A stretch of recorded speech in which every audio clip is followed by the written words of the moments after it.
পরিশ্রম কষ্ট ছাড়া কোনো সুখই আপনার কাছে এসে ধরা দিবে না। এত সুন্দর সুপারি গাছ থেকে এত সুন্দর কমলার মতো যে সুপারিগুলো পেড়ে নিলাম, এগুলা কিন্তু একদিনে আসেনি। এগুলা কিন্তু অনেক পরিশ্রমের পর, অনেক কষ্টের পর গাছগুলো বড় হয়েছে, এরপর এখানে ফল ধরেছে, এরপর এটা আমরা পেড়ে নিয়ে আসলাম।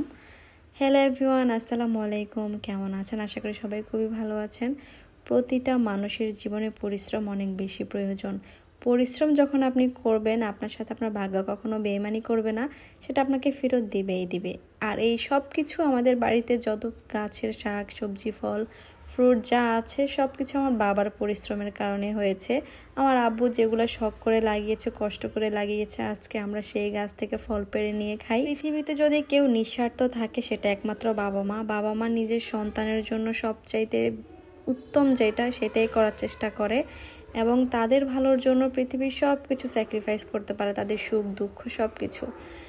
ইভেন এই যে সুন্দর সুন্দর গাছ থেকে সুপারি নারিকেলগুলা পেড়ে নেই। আর এখানে ইব্রাহিমকে উঠাই দিছি যে তুমি পারো আজকে।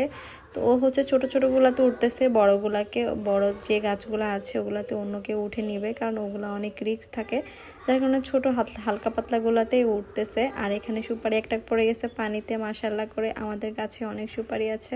নারিকেল সুপারি কোনো কিছুরই অভাব নাই, সব কিছু আমার বাবার অবদান। এত সুন্দর করে বাড়ি সাজানো, গাছ লাগানো। আমাদের বাড়িতে বেশিরভাগ হচ্ছে গাছ, পুরো বাড়ির 100%-এর 80%ই গাছে ভরপুর, আর 20% আমাদের ঘর বাড়ি সব কিছু। মাঝে মাঝে মনে হয় কোনো এক জঙ্গলের মাঝখানে আমরা থাকি, চারপাশে এত বেশি গাছপালা।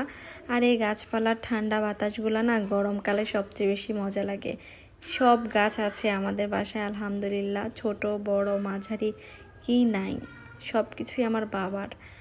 আর এই আব্বু যখন বিদেশ থেকে আসতো তখন এই সময়ের মধ্যে যখন ছুটিতে আসতো, এই ছুটির সময়টাতে গাছ লাগাতো, আর এখন সে গাছে ফল আমরা পেড়ে নিচ্ছি। আমার কাছে খুবই ভালো লাগে এগুলো চিন্তা করলে, আর খুবই প্রাউড ফিল হয় আমার বাবাকে নিয়ে, যে আব্বু এত কষ্ট করছে, এত কষ্ট করছে আমাদের জন্য।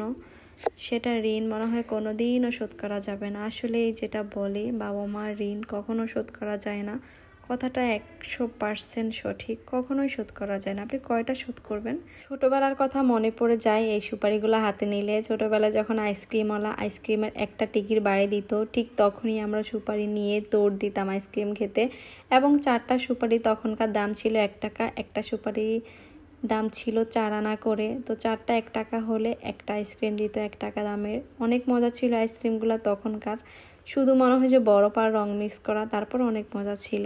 এখন অনেক দাম দিয়ে আইসক্রিম খেলেও কিন্তু ছোটবেলার 1 টাকার আইসক্রিমের স্বাদ আর ফিরে আসে না। এর মধ্যে আমি সবগুলো সুপারি এখানে ছিলে নিচ্ছি। সুপারিগুলো কিন্তু অনেকভাবে বিক্রি করা যায়, এভাবে ডাইরেক্টও বিক্রি করা যাবে, এরপর এগুলোকে শুকিয়ে চোকা ফেলে শুকনো সুপারি সব বিক্রি করা যাবে।